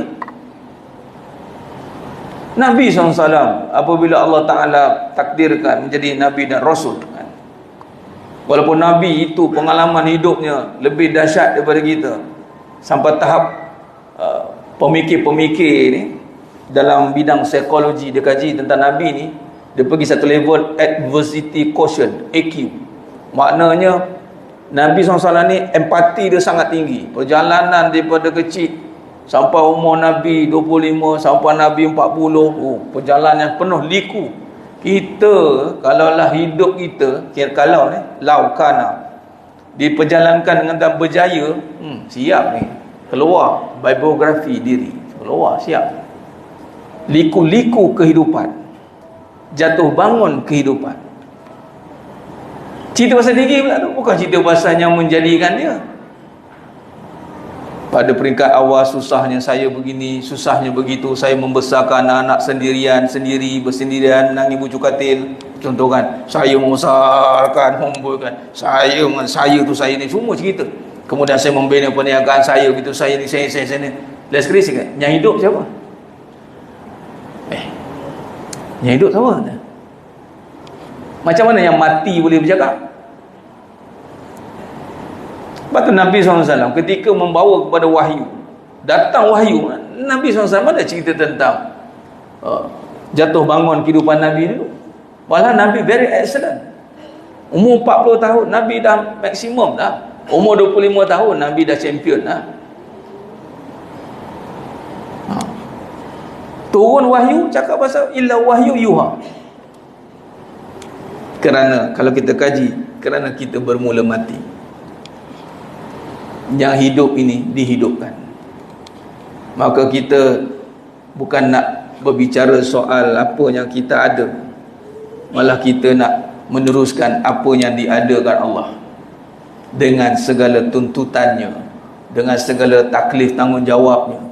Maka kita tidak akan merasa diri kita yang mentadbir sendiri. Tak ada. Sebab kita bermula mati. Kaifa takfuruna billah, surah Al-Baqarah 28. Kaifa takfuruna billahi wa kuntum amwatan fa ahyakum summa yumitukum summa yuhyikum summa ilahi turja'un. Macam mana kamu boleh kufur dengan aku? Bila kufur ni lawannya syukur. Kufur lawannya syukur. Dan Allah SWT menyatakan sedikit yang bersyukur. Bila kita nisbahkan balik, kenapa sedikit yang bersyukur? Sebab ramai nampak dia yang hidup. Dia tak nampak dia dihidupkan. Kalau dia dihidupkan, maka dia tertakluk kepada segala ilmu Allah. Dia tertakluk dengan ilmu Allah, maka segala peraturan perjalanan hidup kita ini di bawah takbir Allah SWT. Kita hamba, tunduk dan patuh kepada arahan. Kalau ditanya apa ada, tak ada apa. Yang ada, diadakan. Jawablah juga, ni saya diadakan. Haza min fadli Rabbi linabluwani, untuk menguji aku, bersyukur atau kufur. Khalas. Dan Allah nak tengok bagaimana kita menguruskan apa yang Allah adakan. Taib. Itu sifat hidup. Dan dengan sifat inilah syarat kepada sifat-sifat ma'ani yang lain. Yakni dengan nisbah kepada hidup, maka sifat lain pun ada. Al-ain, mada, sama, al-basar. Dan juga dalam perbahasan, kalau buka kepada Syama'il Muhammadiyah bab tidur Nabi, bab ja'a fi naumi Rasulullah sallallahu alaihi wasallam, ada membincangkan tentang hidup dan mati, dan tidur itu adalah saudara bagi mati. Hidup itu antara nikmat yang paling besar. Hidup saja, belum nisbah lain lagi. Belum hidup ada isteri, hidup ada anak, ataupun hidup diadakan isteri, hidup diadakan anak, hidup diadakan. Sebelum diadakan, ada hidup tu saja dah. Khalas. Tak cerita banyak dah. Hidup. Yang mana tak ada satu pun usaha untuk kita mendatangkan hidup. Ada? Tak ada. Mana ada usaha kita nak mendatangkan hidup? Maka hidup ni satu anugerah yang jelas. Disabitkan adaptasi terjemahan kepada sifat al-hayat. Maka kenapa manusia hari ini dia tidak melihat bahawa hidup itu satu kurniaan Allah yang sangat besar? Kadang-kadang dia kata, aku tak ada apalah kat hidup ni. Malaikat membisik, kau ni kan, aku ambil satu benda yang kau ada ni, buat tahu apa dia? Tu hidup tu, mati lagi. Hidup dia ada masalah, ada tu, ada ni. Masalahnya dia tu yang ada. Ada dia tu masalah, kita matikan dia. Tu tak kena, ni tak kena. Ada dia tu ada masalah, mati kamu. Mati. Imam As-Sanusi berkeyakinan bahawa sifat al-hayah ada satu sifat ma'ani yang tidak bertakluk dengan sesuatu pun. Tak ada. Ini katanya tak ada takluk pada sesuatu, tak ada. Hidup.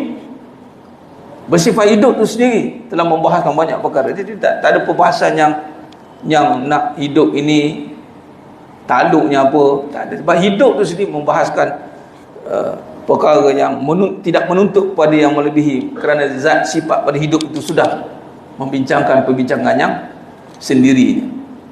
Kerana dia tidak menuntut sesuatu yang melebihi daripada kadar berdiri pada zat Allah SWT. Tak ada. Dia tak ada menuntut sifat lain. Sebab tu bila kita cara nak faham kepada sifat hidup kita ni, Allah bagi kita hidup. Orang yang faham hidup ni, sifat hidup dia bukan dia, dia jadi tak ada menuntut banyak benda, dia hanya menguruskan apa yang dia adakan. Jadi orang yang tak banyak songeh lah ceritanya. Contoh, dalam perkataan yang saya mudahkan perbahasan, manusia berusaha untuk mengadakan, dan dia salah faham. Dia ingat usaha dia mengadakan. Bila mengadakan bubuh kepada dia, maka jadilah dia orang yang mengada-ngada. Faham tak? Mengada-ngada. Atau mengada-ngada lah, sibuk nak mengadakan.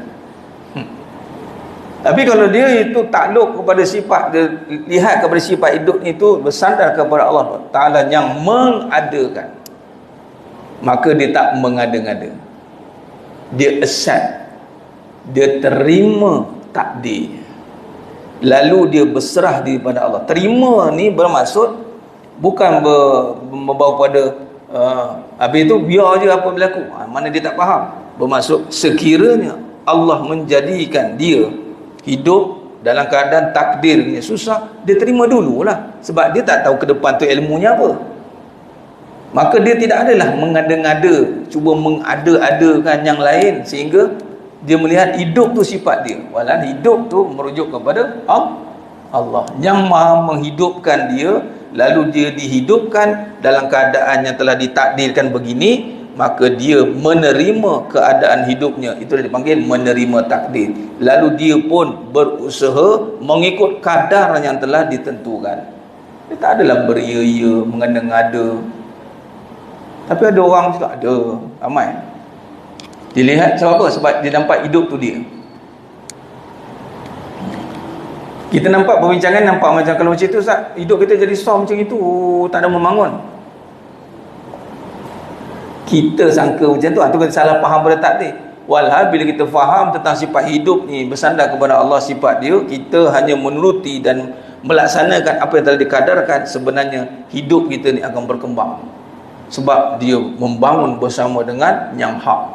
Itulah Islam. Tengok Islam berkembang macam mana. Allah buat Islam berkembang macam mana. Dan sifat Allah yang menghidupkan. Tu pokok sebelah kita ni. Siapa tanam, siapa siram pokok besar-besar ni?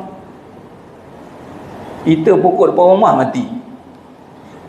Allah bagi usaha sikit, mati pokok tu. Pokok tu tak ada ambil tahu, ulu gila naik balik, macam tengok besar je.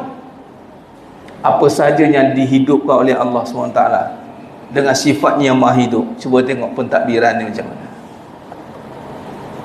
Tinggal lagi, sebab kita bukan sifat hidup, maka Allah matikan. Kullu nafsin za'iqatul maut. Tapi dalam pentadbiran Allah SWT, semuanya growth, berkembang. Tak ada yang menguncuk, tak ada. Ni kita nak haji nanti kan, ni dalam Ramadan, kemudian nak masuk Ramadan, Syawal, Zulqa'dah, Zulhijjah. Ada yang share perjalanan orang kita tamu haji yang pertama pergi haji. Ada dapat. Dia share, ya Rabbi, payahnya naik unta. Dan naik unta tu ambil masa dia nak pergi tu 5 bulan sebelum dah kena pergi ke airport di port di Penang dengan Singapura. Naik kapal. Baca cerita tu rasa macam dah duduk dalam tu dah. Suasana susahnya, tentang fasiliti yang sangat terhad, dengan keadaan serba-serbi kurang. Saya cuba tengok sekarang, semua berkembang pesat. Semua berkembang pesat bukan sebab teknologi pesat. Ingat, ni kita ngaji ni, kerana padanya takluk semuanya itu ilmu Allah. Ini baru dunia, belum lagi syurga. Sebab tu semakin habis dunia ni semakin canggih, sebab nak menuju kepada syurga yang lebih canggih. Diorang kata sekarang lintas nak makan apa dia datang, betul tak? Kalau kat syurga kan, lintas, bukan apa lintas, tak buat apa, duduk je makan sampai. Sekarang ada tak sekarang? Ada tak sekarang? Agak-agak ada tak? Slow dia bukaan misi, kita promote lah misi kan, yang kuning tu kan, Fanda, impun je, saya orang hantar makan lagi. Sikit lagi, selai bulan selai ada hologram, keluar makan nak kat impun, pertama keluar. Teknologi itu ilmu Allah, bukan ilmu manusia. Manusia mana boleh fikir macam tu? Manusia mana boleh berfikir? Bermula manusia jahil. Alamat insana malam ya alam. Sebenarnya takbir urus alam ya Allah. Terjemahan tajalliyat, bagi menerjemahkan manusia yang Allah beri ilmu. Sebab tu ilmu Allah bagi pada manusia. Tak beri pada malaikat pun tidak. Allah tak bagi pada malaikat. Kan kita dah bincangkan surah Baqarah ayat 30, ayat 31, 32. Malaikat pun jawab, qalu subhanaka la ilma lana illa ma 'allamtana innaka antal alimul hakim. Malaikat punya ilmu ni sekadar diberitahu itu je. Satu, rukuk, sujud, tawaf, itu je. Tapi manusia, wa 'allama adamal asma'a kullaha. Semua Allah bagi tahu. Hebat manusia. Summa aradahum 'alal malaikah. Kemudian bagi tahu balik pada malaikat. Allah angkat macam gitu saja dengan darjat ilmu. Sebab tu manusia di kalangan orang yang berilmu tu al-mad darajat, Allah angkat darjat. Sebab sifat ilmu dan sifat hayah, hidup, yang mana dinisbahkan kembali kepada iman, kita akan nampak berkembangnya hidup, growth. Dia mesti, sebab tu lagi satu kata guru saya, Guru Niza, walal akhiratu khairul laka minal ula. Konsep hidup ni kena mestilah makin lama makin bagus, mesti advance, mesti makin maju. Sebab Allah kata akhir tu mesti lebih baik daripada awal perjalanan kita. Tapi kurun, kalau berbincang tentang kurun terbaik tu kurun Nabi. Sebab waktu itu semua teknologi Allah dah bagi sebenarnya. Teknologi ilmu lah. Itu yang kata Isra' Mi'raj tu teknologi ilmu. Mengatasi kita baru sekarang nak dapat. Naik kereta bang baru sekarang nak rasa. Streaming baru sekarang nak rasa. Nampak? Singapura ada, Indon ada, Malaysia ada. Nabi dah start lah. Teknologi tu dah sampai dulu dah. Maka Syekh Ahmad turut mengemukakan maksud al-hayah, gabungan Imam Al-Sanusi dan Al-Bajuri. Syekh Ahmad menggabungkan daripada Imam Sanusi Al-Bajuri, iaitu sifat yang sedia ada, berdiri pada zat Allah Subhanahu wa ta'ala, membenarkan baginya bersifat dengan sifat al-aim dan lain-lain daripada segala sifat, dan tidak bertakluk kepada sesuatu pun. Baik.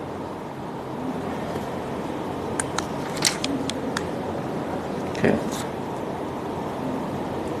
Maka itulah perbahasan tentang al-haya. Maka sifat itu ada dengan berdiri pada zat Allah SWT, membenarkan baginya bersifat al-aim dan lain-lain segala sifat yang ada, dan tidak bertakluk kepada sesuatu pun. Baik. Kita berhenti dulu setakat itu di sini. Kita akan sambung pada seterusnya dalam bulan Ramadan yang akan datang, insya-Allah. Kita akan teruskan pengajian kita di bulan Ramadan. Cuma ada perubahan pada waktu pada bulan Ramadan hasil pada perbincangan Tuan Haji Zarum dan pihak pengurusan. Kita nak buat berbuka sekali. Jadi hari Ahad tu tak payah fikirlah nak masak apa.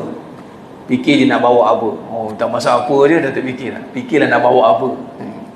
Kita bawa kita imarah. Tapi memang ada yang nak sedekah tentang berbuka puasa.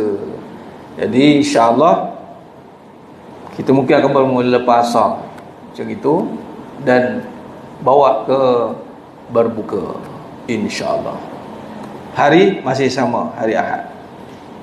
Siapa yang tunggu stay tunggu maghrib tarawih sini pun silakan. Maka habis pada berbuka, maka selesailah majlis kita. Maka perubahan waktu pada Ramadan adalah pada waktu pelaksanaan, pada hari pelaksanaan sama hari Ahad, tapi waktu pelaksanaan adalah lepas asar.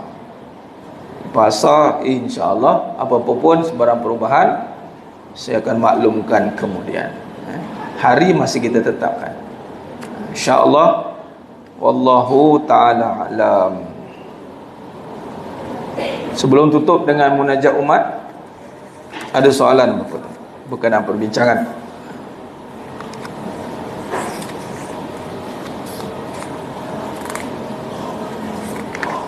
Kita sikit lagi dalam pembahasan ma'ani ni sebelum kita masuk maknawiyah.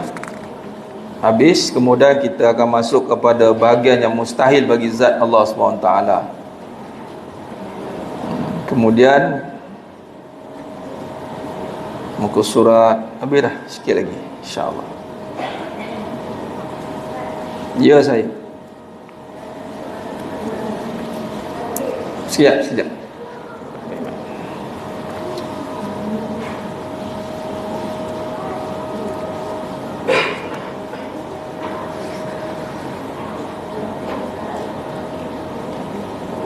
On, tekan on.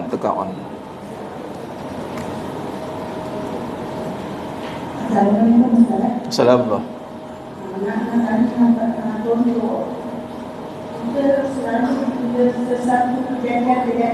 Ya. Okey. Contoh macam ni, anak kita presiden, sahabat dia ada Allah. Lepas tu setiap apa yang terjadi ni kita tak kawal. Tapi satu sahabat dia, kalau macam tu asyik tak kira, kita sangatkan apa yang baik. Okey. Bila sebut semua berlaku, semua tak ada Allah. Yang pertama, bila ada respon, habis tu semua nak salahkan Allah ke? Respon yang pertama, jahilnya kita memahami tentang takdir Allah. Itu yang pertama. Itu yang pertama. Yang kedua, semua yang berlaku di dalam takdir Allah. Semua yang berlaku. Kita dah bincangkan dan sifat qudrah iradah yang lebih jelas dalam perbahasan takdir ini dan suratul Hadid ayat 22 tadi. Dia salah faham tentang bila sebut semua takdir Allah nak salahkan Allah, maka dia salah faham. Kita menyebut takdir Allah bukan salahkan Allah. Kita menyebut semua dalam takdir Allah, itu semua dalam ketentuan Allah. Semua berlaku itu tidak terjadi sendiri. Mana boleh tiba-tiba terjadi? Tidak boleh tiba-tiba terjadi. Malah ada yang mengatakan dianya takdir bukan pilihan, pun salah juga.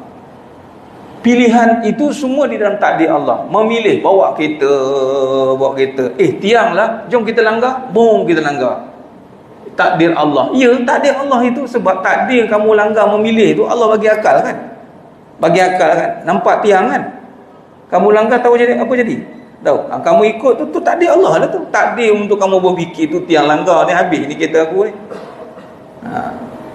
Jadi yang pertama kita kena jelas bahawasanya segala innallaha ala kulli syai'in qadir. Semua di dalam takdir Allah. Tinggal lagi memahami takdir itu bagaimana. Okey. Di sinilah kita kena beriman bahawasanya qada dan qadar, baik dan buruk itu dijadikan oleh Allah SWT. Wallahu khalaqakum wa ma ta'malun. Allah yang menciptakan kita dan menjadikan perbuatan kita. Kata Imam Tabari, dua perbahasan surah As-Saffat 96 ini. Yang pertama, semua perbuatan kita Allah jadikan. Yang kedua, semua amalan kita pun Allah jadikan. Baik, maka tinggal lagi apa-apa yang buruk yang Allah jadikan tidak dinisbahkan kepada sifat Allah yang sempurna. Sebab tu bila tengok takdir buruk yang berlaku, maka kita pun subhanallah, kita takdiskan. Bermakna pada yang buruk yang kita nampak itu ada kebaikan yang tersembunyi. Hikmah dipanggil. Hikmahnya ada. Walaupun di mata kita itu buruk. Apa ayatnya? Saya lupa lah Quran tu. Boleh jadi perkara yang kita tidak suka itu buruk. Baik untuk kita, boleh jadi perkara yang kita suka itu buruk untuk kita. Dalam peperangan Uhud, peperangan Uhud, ayat tu turun. Ada? Boleh cari tak ayat berapa? Saya lupa. Kalau ada tu, itu lagi Al-Baqarah ayat 100. Cuba ambil mic, bacakan maksud dia. Tolong adik ambil. Sambil. Penting, takdir ni penting. Jangan salah faham, tergelincir kita punya iman kita. Apa maksudnya? Kamu diwajibkan berperang untuk menentang kecerobohan, sedang peperangan itu ialah perkara yang kamu benci, dan boleh jadi kamu benci kepada sesuatu padahal ia baik bagi kamu, dan boleh jadi kamu suka kepada sesuatu padahal ia buruk bagi kamu. Wallahu a'lam. Sadaqallahul azim. Baik, cuba lihat ayat ini.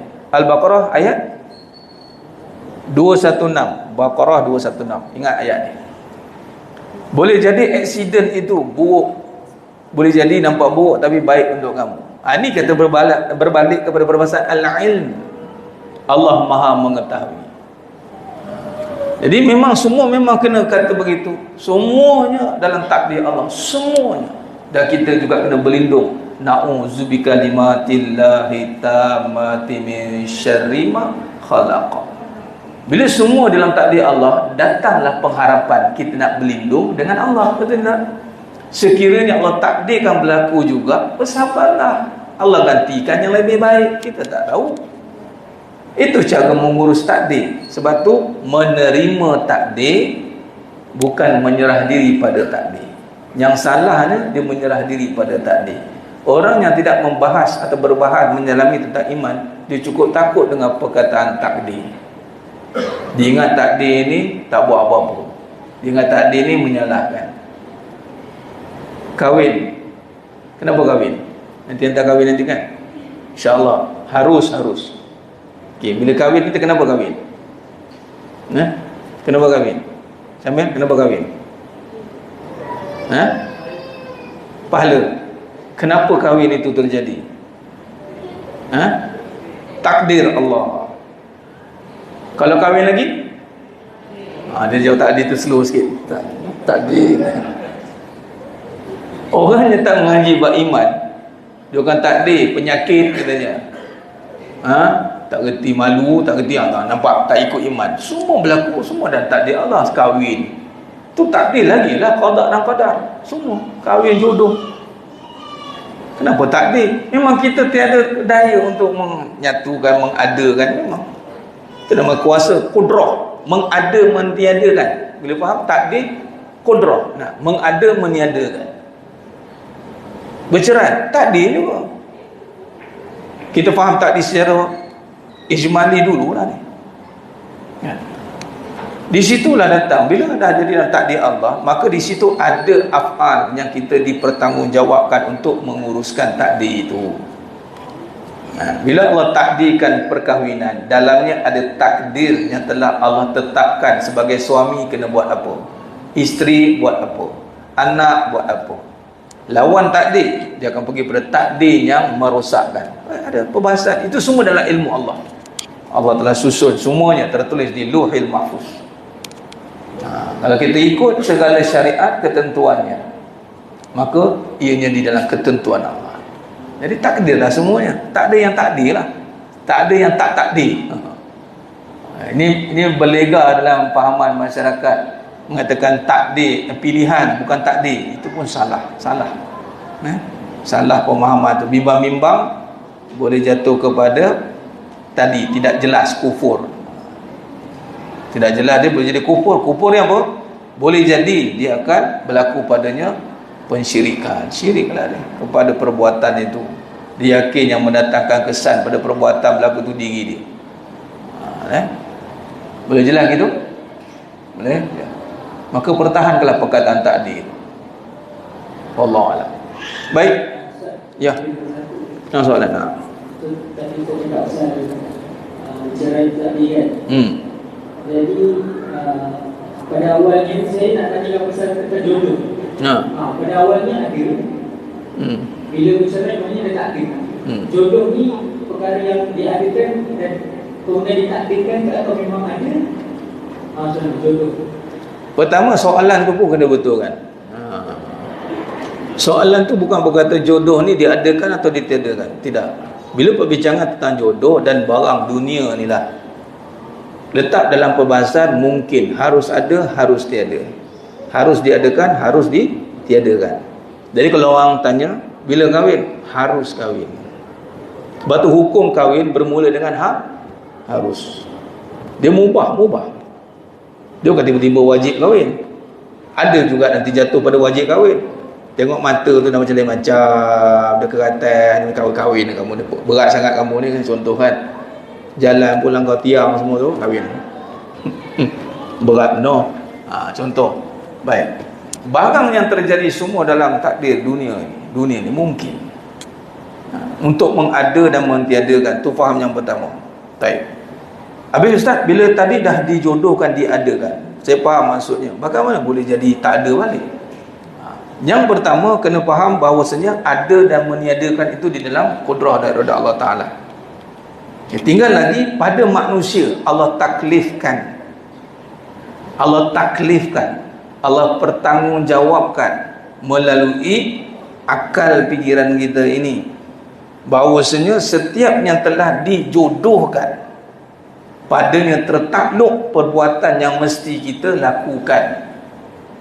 Sekiranya kita tidak melakukan perbuatan yang telah ditentukan syariatnya, maka dia termasuk dalam perkara yang boleh terkeluar daripada ada tadi. Jadi tiada lah. Asbab tiada. Mesti ada berlakunya tu kan. Pensyariatan tiada tu. Maka di situlah bermasuk pada dalam perbahasan mu'allaq takdir yang berubah tadi. Tapi bukan kita yang mengubah. Kita tak mengubah begitu. Perubahan semua tertakluk di dalam kudrat Allah Ta'ala. Tapi takdir perbuatan kita itu telah berlaku pada takdir yang masuk dalam perubahan tadi. Allah dah tetapkan. Contohlah, bahasa mudah gini. Ketetapan Allah SWT, dia perkataannya, ditetapkan, duduklah dalam ketetapan yang telah ditetapkan. Bagaimana? Contoh, Allah SWT menyuruh suami mentaati perintah Allah, isteri mentaati perintah Allah. Itu ditetapkan. Maka manusia duduk dalam ketetapan yang telah ditetapkan. Maka di situ berlakunya perbincangan bahawasanya ada nafsu yang Allah nak uji. Allah pun tetapkan dalam ketetapan Allah ada yang berlaku peristiwanya perubahan tadi. Maka ada ketika manusia dia tidak duduk dalam ketetapan taat kepada Allah, maka dia lari daripada ketetapan tadi, dia berlawan dengan ketetapan, maka masuklah dalam takdir yang melawan tadi. Faham? Dalam takdir yang melawan tadi berlakulah takdir kerosakan. Kalau duduk dalam takdir ketetapan ini, berlakulah takdir ketaatan, kenikmatan. Duduk semua dalam takdir Allah, telah Allah tetapkan satu persatu semua. Maka dengan ilmu yang Allah beri kepada kita, kita menilai takdir itu. Ini aku buat ni, buat begini-begini, jadi macam ni.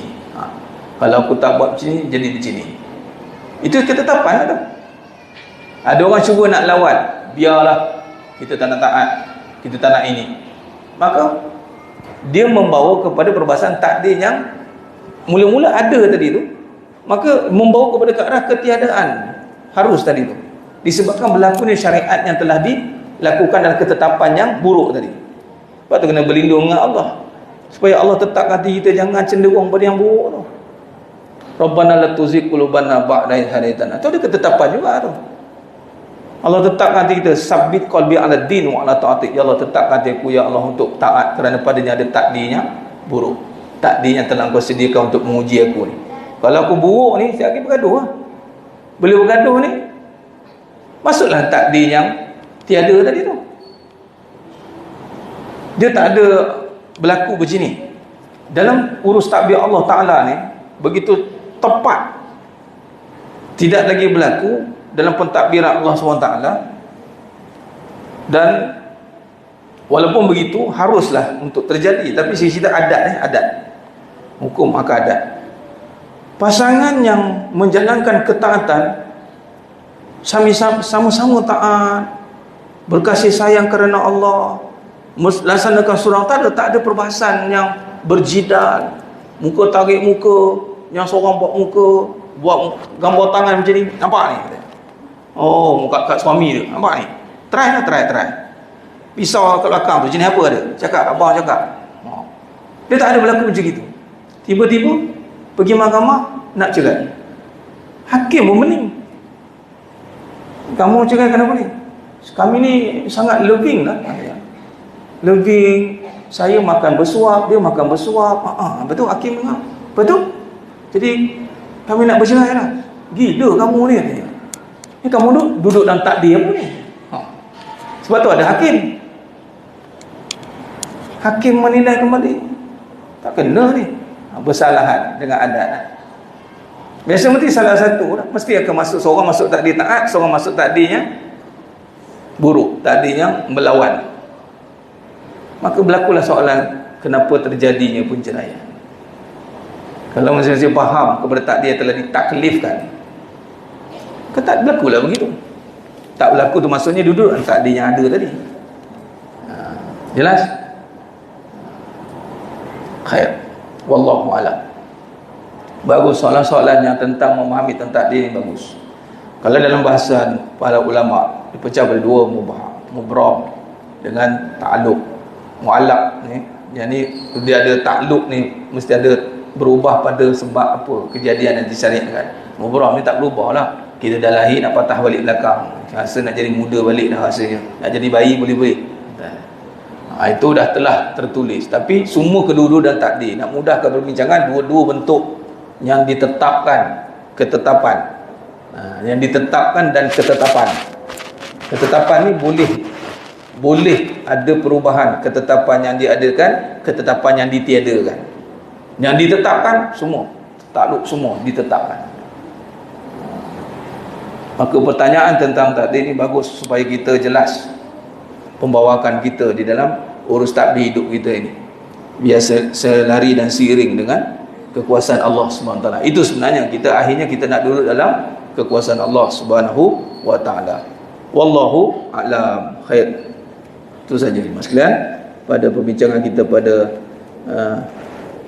pagi yang berbarakah ni. Kita tutup dengan munajat umat insya-Allah bi qiraati suratul Fatihah. Bagi yang baru ikut bacaan Al-Fatihah ini, kita baca dengan 7 qiraat, 14 riwayat. 7 qiraat, 14 riwayat. Akan ada perubahan-perubahan pada kalimah-kalimah tertentu yang saya bacakan, dan tidak berubah pada maksud, hanya berubah pada sebutan sahaja. Dan padanya ujung ada doa tawasul yang kita akan berwasilahkan dengan kalamullah atas Al-Fatihah ini. Mudah-mudahan ia menjadi asbab untuk Allah kabulkan segala hajat kita insya-Allah. Baik.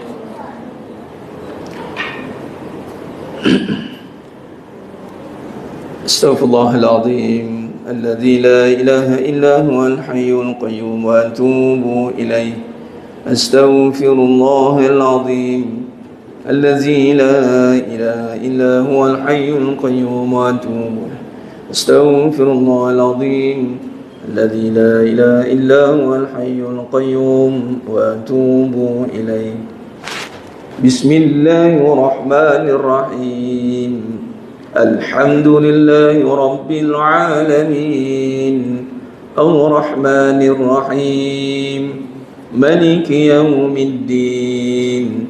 Iyyaka na'budu wa iyyaka nasta'in. Ihdinas siratal mustaqim. صراط الذين أنعمت عليهم غير المغضوب عليهم ولا الضالين آمين. بسم الله الرحمن الرحيم. الحمد لله رب العالمين. الرحمن الرحيم. مالك يوم الدين. إياك نعبد وإياك نستعين. اهدنا الصراط المستقيم. صراط الذين أنعمت عليهم غير المغضوب عليهم ولا الضالين آمين. بسم الله الرحمن الرحيم. الحمد لله رب العالمين. الرحمن الرحيم. مالك يوم الدين. إياك نعبد وإياك نستعين. اهدنا الصراط المستقيم. صراط الذين أنعمت عليهم المغضوب عليهم ولا الضالين آمين. بسم الله الرحمن الرحيم. الحمد لله رب العالمين الرحمن الرحيم مالك يوم الدين إياك نعبد وإياك نستعين اهدنا الصراط المستقيم صراط الذين أنعمت عليهم غير المغضوب عليهم ولا الضالين آمين. بسم الله الرحمن الرحيم الحمد لله رب العالمين الرحمن الرحيم مالك يوم الدين إياك نعبد وإياك نستعين اهدنا الصراط المستقيم صراط الذين أنعمت عليهم غير المغضوب عليهم ولا الضالين آمين. بسم الله الرحمن الرحيم الحمد لله رب العالمين الرحمن الرحيم مالك يوم الدين إياك نعبد وإياك نستعين اهدنا الصراط المستقيم صراط الذين أنعمت عليهم غير المغضوب عليهم ولا الضالين آمين. بسم الله الرحمن الرحيم الحمد لله رب العالمين الرحمن الرحيم مالك يوم الدين إياك نعبد وإياك نستعين اهدنا الصراط المستقيم صراط الذين أنعمت عليهم غير المغضوب عليهم ولا الضالين آمين. بسم الله الرحمن الرحيم الحمد لله رب العالمين الرحمن الرحيم مالك يوم الدين إياك نعبد وإياك نستعين اهدنا الصراط المستقيم صراط الذين أنعمت عليهم غير المغضوب عليهم ولا الضالين آمين. بسم الله الرحمن الرحيم الحمد لله رب العالمين الرحمن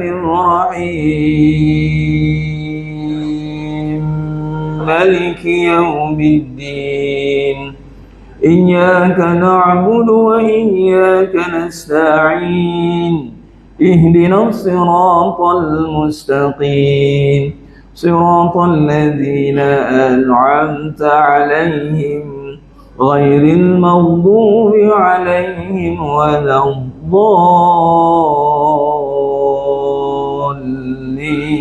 الضالين آمين. اللهم بالحق الفاتحة وبحق الذي جاء بالفاتحة وبحقك من أنزلت عليه الفاتحة نسألك أن يا الله في كل حاجة يا رب khususan bersemua jemaah yang hadir pada hari ini ya Allah Kabulkan segala hajat kami dunia akhirat, permudahkan segala urusan kami ya Allah dunia akhirat ya Arhamar Rahimin. Ya. Nas'aluka an ya Allah fi kulli hajat ya Rabb, khususan seluruh umat Islam di dunia ya Allah, dibebaskan Baitul Maqdis dari sangkaman Zionis, lanatullah, peliharalah Malaysia ya Allah segala bentuk kemudaratan, kerosakan, banjir besar, kemarau berpanjangan ya Allah ya Arhamar Rahimin. Nas'aluka an ya Allah fi kulli hajat ya Rabb,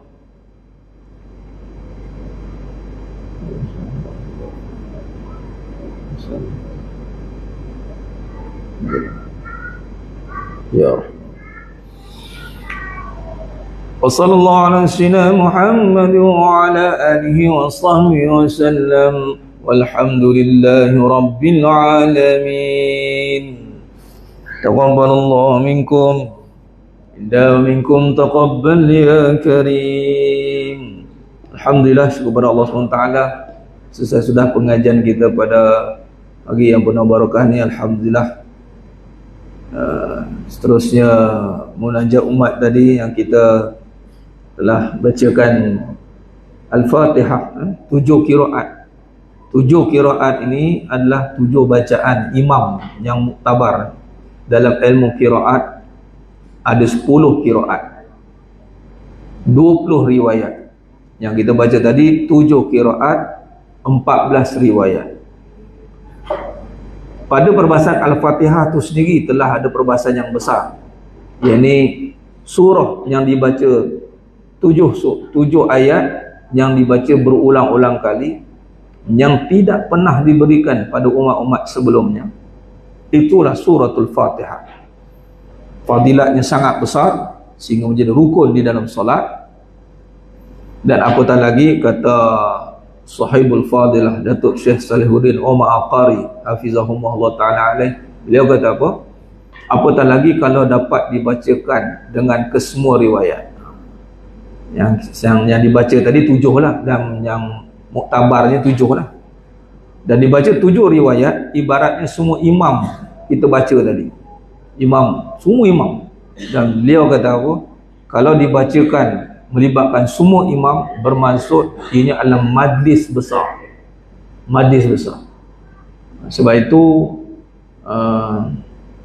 ianya satu anugerah yang besar. Sebab itu kita punya besarnya munajat umat ni baca ni, ketika Allah izinkan dibacakan di hadapan Kaabah di Makkah Al-Mukarramah, tiada halangan.